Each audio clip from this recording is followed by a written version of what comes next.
Good morning students. Last lecture तक हमने question number 7 discuss किया था। अब जो है क्वेश्चन नंबर 9 हम लोग डिस्कस करेंगे। क्या दिया हुआ है देखिए, a company whose accounting year is a financial year. Financial year का मतलब हो गया 1 अप्रैल से ईयर स्टार्ट होगा और 31 मार्च पे क्लोज होगा। Purchased on 1 July 2015 machinery costing ₹30,000। एक मशीन खरीदी 1 जुलाई 2015 को 30,000 रुपीज़ की। It purchase further machinery on 1 January 2016 costing ₹20,000।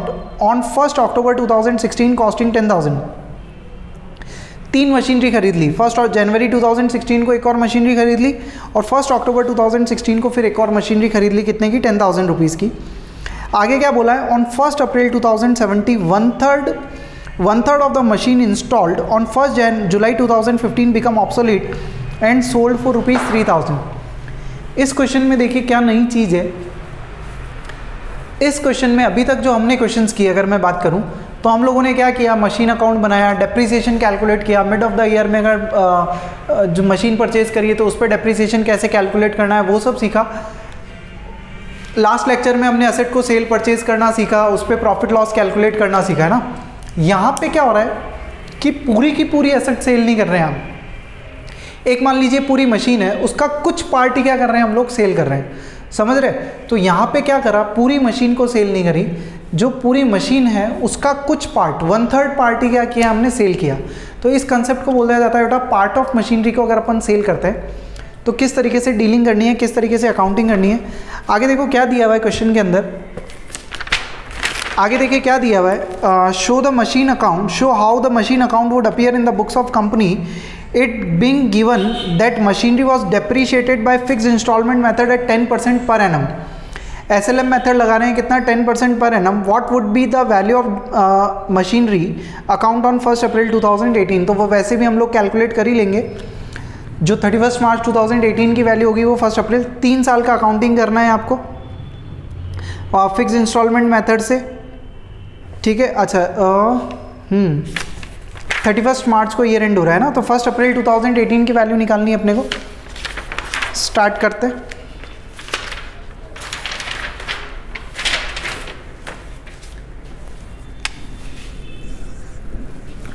Question number 9।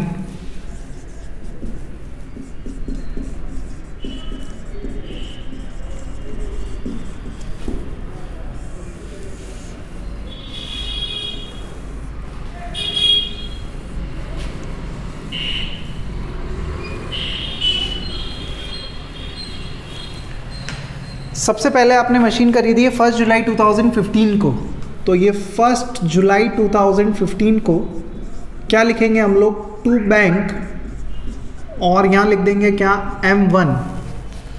और कितने रुपीस की मशीन खरीदी है आपने, 30,000 रुपीज़ की, तो ये 30,000 रुपीज़, ठीक है।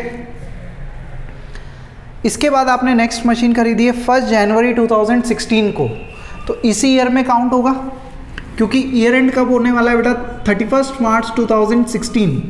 तो उससे पहले डेट आ जाएगी क्या, 1 जनवरी 2016। एक और मशीनरी परचेज कर ली क्या, टू बैंक, और यहाँ लिख देंगे क्या, M2। और कितने रुपीज़ की परचेज करी है आप देखो, तो 20,000 रुपीज़ की हम लोगों ने क्या करी है, असेट परचेज करी है। तो 2 मशीन पे फर्स्ट ईयर में डेप्रीसिएशन कैलकुलेट करना है। क्या लिखेंगे यहाँ पे, बाय डेप्रीसिएशन M1 पे कैसे कैलकुलेट करोगे, 30,000 का कितना percent, 10% into 9 divide by 12। 9 divide by 12 कैसे हुआ, 1 जुलाई को आपने खरीदी है, तो जुलाई, अगस्त, सितंबर, अक्टूबर, नवंबर, दिसंबर, जनवरी, फरवरी और मार्च, यानी कितने मंथ्स यूज़ हुई है, 9 मंथ्स। इसी तरीके से M2 के लिए अगर कैलकुलेट करेंगे तो 20,000 इंटू 10% इंटू 3 डिवाइड बाई 12। 1 जनवरी से लेकर 31 मार्च कितने मंथ्स यूज़ हुई है, 3 मंथ्स। तो यहाँ पे कैलकुलेट करेंगे कितना आएगा, ये 30,000 का 10%, 3,000 और 9/12, तो ये आ जाएगा बेटा 2250। और इस पर अगर कैलकुलेट करेंगे तो ये आएगा 500 रुपीज़, है ना। इसी दिन सेम डे क्या कर लेंगे, क्लोजिंग वैल्यू निकाल लेंगे, बाय बैलेंस CD M1 और M2। M1 में से M1 की वैल्यू माइनस करेंगे तो ये वैल्यू आएगी बेटा 27,750। 20,000 में से 500 गए तो ये बचेगा आपके लिए 19,500, है ना।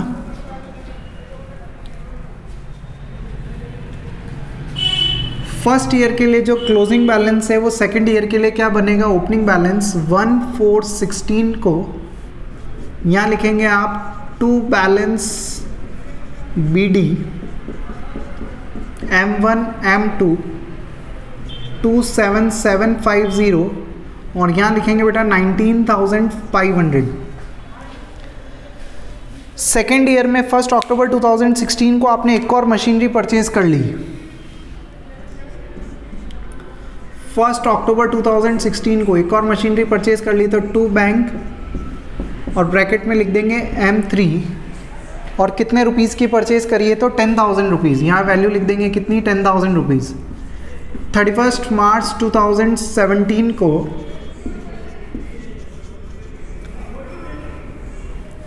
असेट कब सेल कर रहे हैं, 1 अप्रैल 2017 यानी नेक्स्ट ईयर में।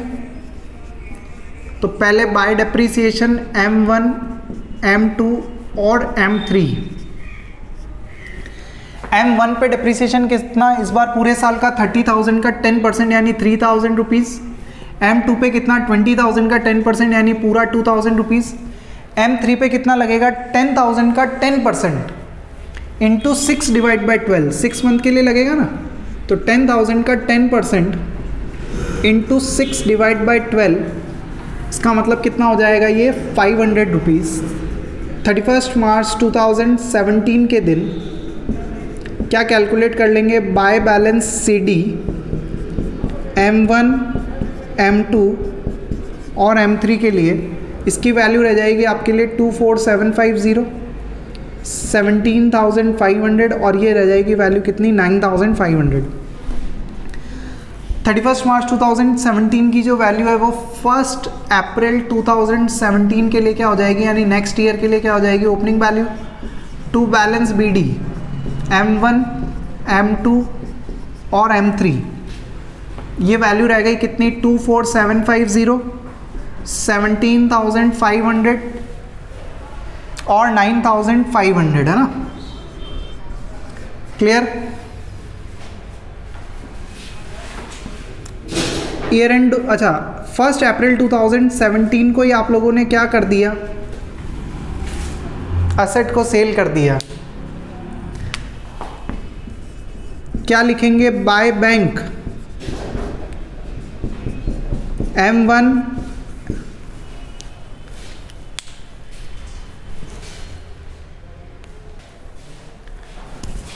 हाँ जी, 1/3 पार्ट आप लोगों ने क्या किया है, सेल किया है। वर्किंग नोट बना लेते हैं बेटा, कैसे करेंगे। 1 अप्रैल 2017 को M1 की अगर वैसे वैल्यू देखें तो कितनी आ रही है 24,750। तो 24,750 का कितना पार्ट बेचा है अपन ने, 1/3 पार्ट, यानी इसकी कितने रुपए की वर्थ का पार्ट बेचा है, 8250 की वर्थ का पार्ट बेचा है। और डेप्रीसिएशन कैलकुलेट करने की ज़रूरत ही नहीं है, क्यों, क्योंकि 1 अप्रैल के दिन की वैल्यू और 1 अप्रैल को ही आपने सेल कर दिया। तो इसको आपने सेल किया है कितने पे, 3,000 रुपीज़ पे सेल किया है। तो लॉस आएगा कितना, लॉस आएगा कितना 5,000 रुपीज़ का। तो बाय बैंक लिख देंगे यहाँ पे कितना 3,000, बाय लॉस ऑन सेल कितना आएगा, सॉरी 5250 का लॉस आएगा। ये लॉस आ जाएगा कितना 5250, तो यहाँ लिख देंगे कितना 5250 का लॉस, और कुछ है नहीं। ईयर एंड कर देंगे कब, 31 मार्च 2018 को। डेप्रीसिएशन कैलकुलेट करेंगे, बाय डेप्रीसिएशन M1 पे भी कैलकुलेट होगा, M2 पे भी कैलकुलेट होगा और M3 पे भी कैलकुलेट होगा। समझ रहे हैं आप, M1 पे क्यों कैलकुलेट होगा, क्योंकि M1 आपने पूरा सेल नहीं किया है। अगर इसकी वर्किंग आप लिखेंगे तो कैसे लिखेंगे, 30,000 का 1/3 पार्ट बेच दिया, तो आपके पास कितना बचा 2/3, और उस पर डेप्रीसिएशन की रेट कितनी है 10%, क्योंकि कॉस्ट पे लगाना है। तो ये आएगा कितना बेटा 2,000 रुपीज़ M2 पे तो 2000 आना ही है, और M3 पे इस साल का पूरे साल का 1000 रुपीज़। और फाइनली क्या कैलकुलेट कर लेंगे आप 31 मार्च 2018 को बाय बैलेंस CD, जो कि 1 अप्रैल के लिए क्या हो जाएगी, ओपनिंग वैल्यू हो जाएगी M1, M2 और M3 के लिए। M1 के लिए अगर आप वर्किंग लिखना चाहें तो लिख सकते हैं। देखिए ओपनिंग वैल्यू कितनी थी 24750 की, उसमें से सेल कर दी आपने कितने की 8250 की सेल कर दी, और 2000 रुपये उस पर क्या लगाया आपने डिप्रीसिएशन। तो ये M1 की वैल्यू आएगी। M2 तो सिंपल है 15500, और M3 सिंपल है कितना 8500। क्लियर है? तो ये इस तरीके से आपको कैलकुलेट करना है। जब पार्ट ऑफ असेट सेल करते हैं तो आपको ये ध्यान रखना है जितना भी पार्ट आपने बेचा है 1/3 1/4 जितना भी, तो वो, और फिर उसमें से अगर मंथ, जैसे ये तो 1 अप्रैल से 1 अप्रैल को ही सेल हो गई, 6 महीने बाद अगर सेल होती तो 6 मंथ का डिप्रिसिएशन, और फिर उसमें से सेल वैल्यू माइनस करके प्रॉफिट लॉस। डिप्रिसिएशन जो है कैलकुलेशन वो इम्पॉर्टेंट है, वो ध्यान रखना आप, है ना। तो डिप्रिसिएशन कैलकुलेशन इम्पॉर्टेंट है, वो ध्यान रखना आप। क्लियर? चलिए, तो ये आपका क्वेश्चन नंबर 9 कंप्लीट होता है।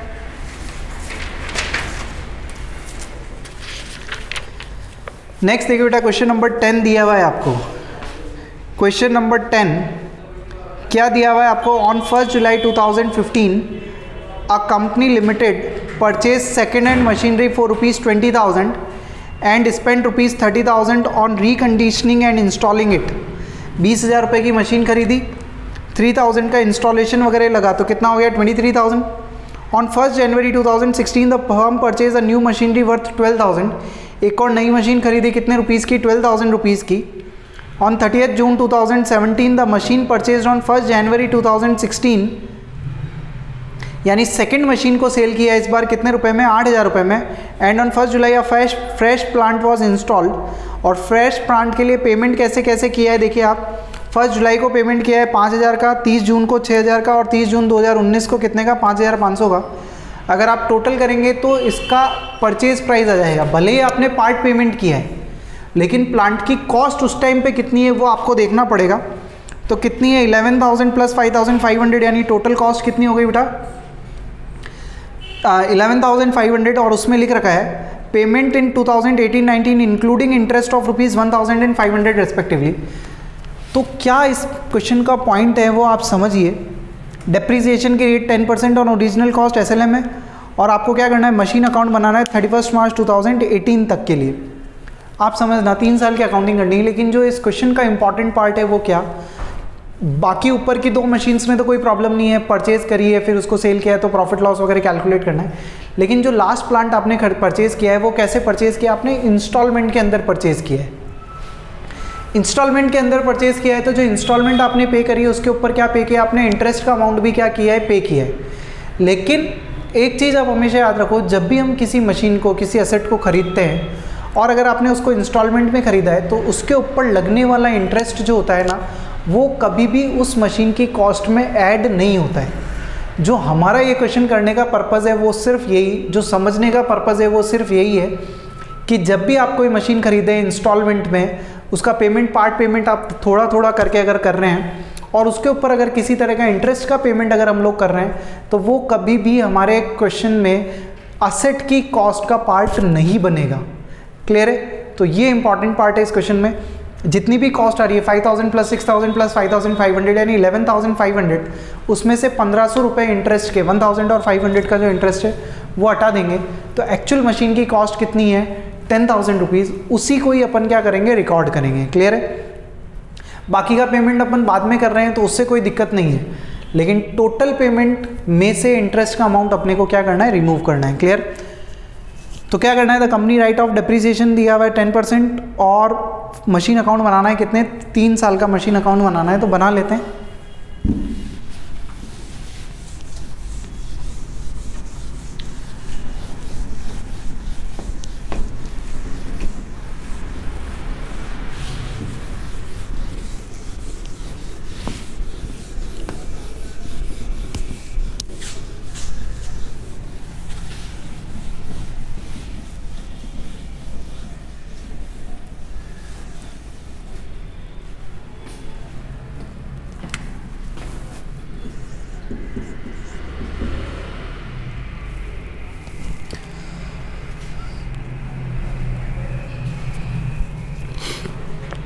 तो हम इसको नाम देते हैं बेटा plant and machinery account.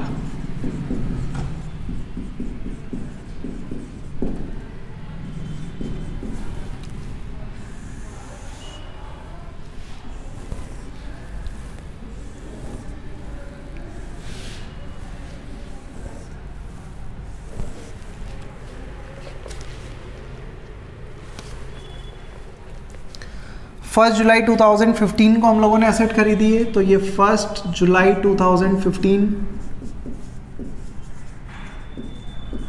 To bank, और यहाँ लिख देंगे कितना M1, 20,000 और 3,000 रिकंडीशनिंग वगैरह के लगे, तो टोटल अमाउंट हो जाएगा कितना 23,000 रुपीज़। 1 जनवरी 2016 को फिर से एक मशीन आपने खरीदी है, 1 जनवरी 2016 टू बैंक, और नाम दे देंगे यहाँ पे क्या है M2, और अमाउंट आ जाएगा कितना 12,000 रुपये। ऑन 30 जून 2017 को क्या किया है, द मशीनरी परचेज ऑन 1 जनवरी 2000, तो 30 जून को हुआ है, उससे पहले ईयर एंड होगा कब 31 मार्च 2016 को। क्या लगाएंगे बेटा, बाय डेप्रीसिएशन,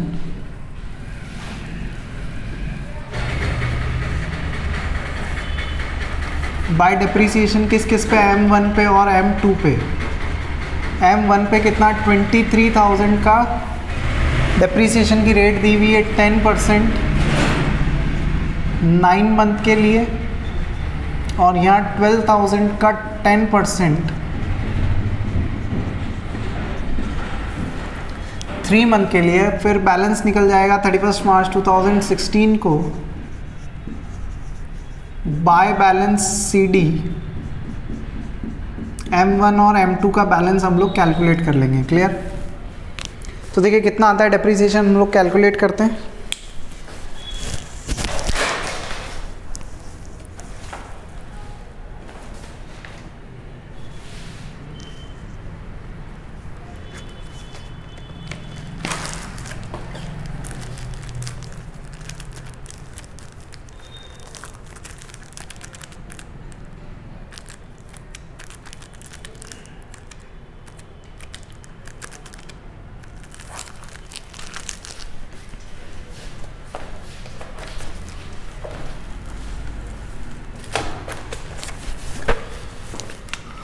ये अमाउंट आ रहा है बेटा 1725,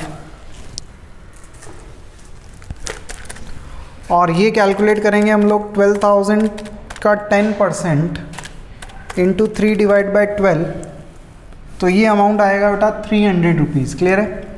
बैलेंस कैलकुलेट कर लेंगे, 23,000 में से 1725 लेस कर देंगे,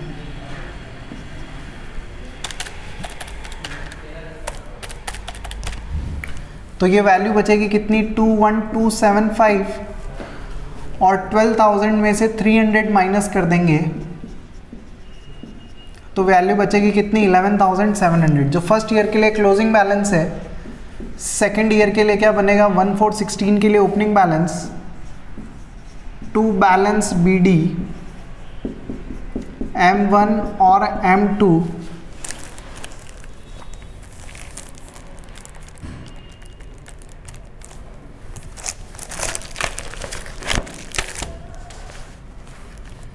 M1 और M2 की वैल्यू आएगी कितनी 21,275, और यहाँ वैल्यू आएगी कितनी 11,700।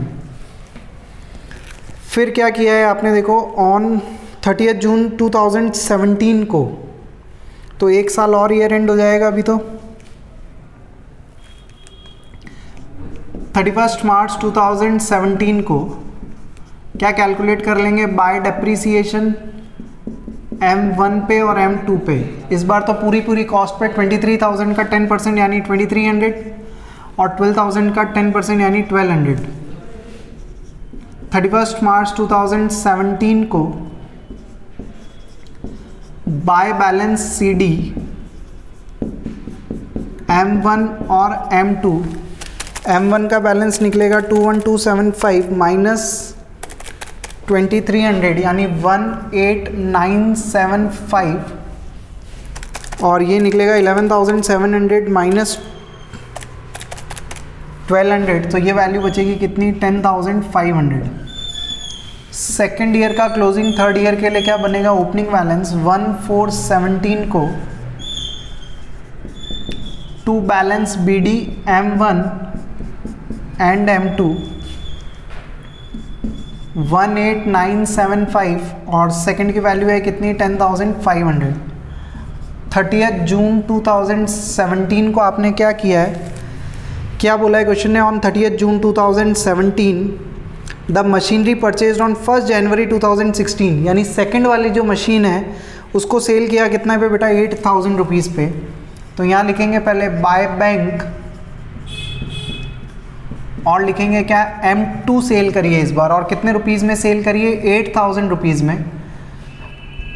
इस पर अभी डेप्रिसिएशन कैलकुलेट करना पड़ेगा क्योंकि अलग डेट पे सेल हुई है। 1 अप्रैल की वैल्यू दी हुई है, सेल कब करा है, 30 जून को, तो डेप्रिसिएशन कैलकुलेट करना पड़ेगा इस टाइम पीरियड का। वर्किंग नोट बना लेते हैं, किस तरीके से बनेगा, देखो वर्किंग नोट 1 अप्रैल 2017 के दिन इसकी वैल्यू कितनी दी हुई है, M2 की वैल्यू दी हुई है, M2 की वैल्यू दी हुई है 10,500 रुपीज़, माइनस कितने मंथ्स का डेप्रिसिएशन लगेगा, तो 3 मंथ्स का डेप्रिसिएशन। कैसे कैलकुलेट करेंगे, पूरे साल का डेप्रिसिएशन अगर 1200 है तो 3 मंथ्स का कितना होगा, तो कितना हो जाएगा ये 300 रुपीज़। वैल्यू बची कितनी, 10,200 की एसेट को आप लोगों ने कितने पे सेल किया है, 8,000 रुपीज़ पे, तो लॉस आ गया कितने रुपीज़ का, 2,200 का हमको क्या आ गया,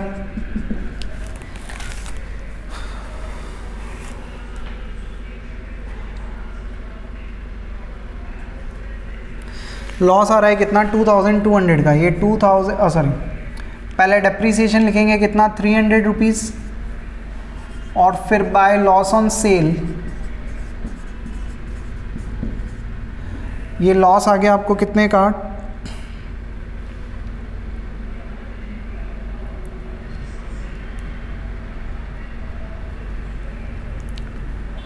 और 2,200 रुपीज़ का लॉस है।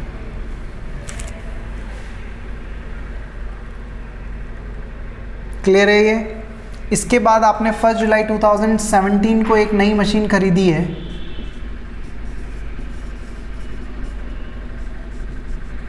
टू बैंक M3 के लिए कितना पेमेंट किया है अभी आपने, 5,000 रुपये, और बाकी का क्या है, उधार है, तो यहाँ पे लिखेंगे टू वेंडर अकाउंट, और ये भी किसके लिए है, M3 के लिए। अब आप देखो M3 के लिए टोटल कितना पेमेंट किया है आपने, रिमेनिंग 6,000 रुपये और 5,500, उसमें से इंटरेस्ट कितना है, तो 1,500 का इंटरेस्ट माइनस कर देंगे, तो ये वैल्यू कितनी बची, 10,000, यानी टोटल मशीन की कॉस्ट कितनी हो गई बेटा, 15,000।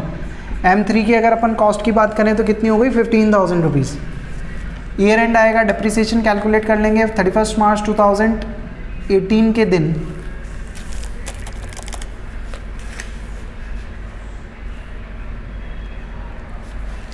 क्या कैलकुलेट करेंगे, बाय डेप्रिसिएशन M1 का डेप्रिसिएशन तो कितना लगेगा इस बार, पूरा 2,300, और M3 के लिए कैलकुलेट करेंगे तो 15,000 इंटू 10% इंटू 9 डिवाइड बाई 12,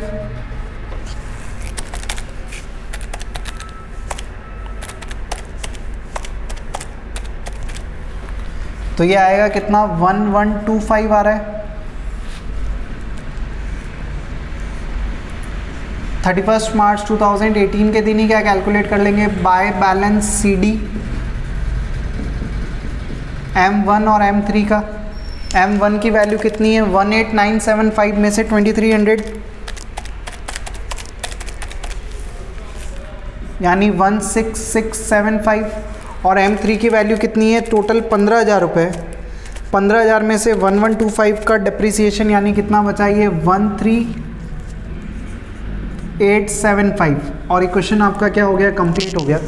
एक नई चीज़ हम लोगों ने सीखी है क्या कि जब भी एसेट को अगर अपन पार्ट पेमेंट पे खरीदते हैं, पार्ट पेमेंट पे अगर आपने ख़रीदा है, इंस्टॉलमेंट के अंदर अगर आपने ख़रीदा है, तो जो उस इंस्टॉलमेंट पे इंटरेस्ट का पेमेंट आप करते हैं वो कभी भी कॉस्ट के अंदर ऐड नहीं होगा। बाकी बिल्कुल सिंपल क्वेश्चन है, जैसा अभी तक अपन ने किया है सेम वैसा ही क्वेश्चन है, कुछ भी अलग नहीं है। क्लियर है? तो ये करना आप लोग, नोट्स के अंदर भी प्रोवाइड रहेगा क्वेश्चन। अच्छा, इसके बाद में अगर आपको थोड़ा बहुत कुछ बताऊं, क्वेश्चन नंबर 11 अगर आप लोग करना चाहें कर लीजिएगा। 12 और 13 आपको करने की ज़रूरत नहीं है, क्योंकि जीएसटी का कंसेप्ट डिप्रिसिएशन के अंदर सच है नहीं, और होगा तो भी उसका कोई इफेक्ट आएगा नहीं। क्लियर है? तो 12-13 आपको करना नहीं है।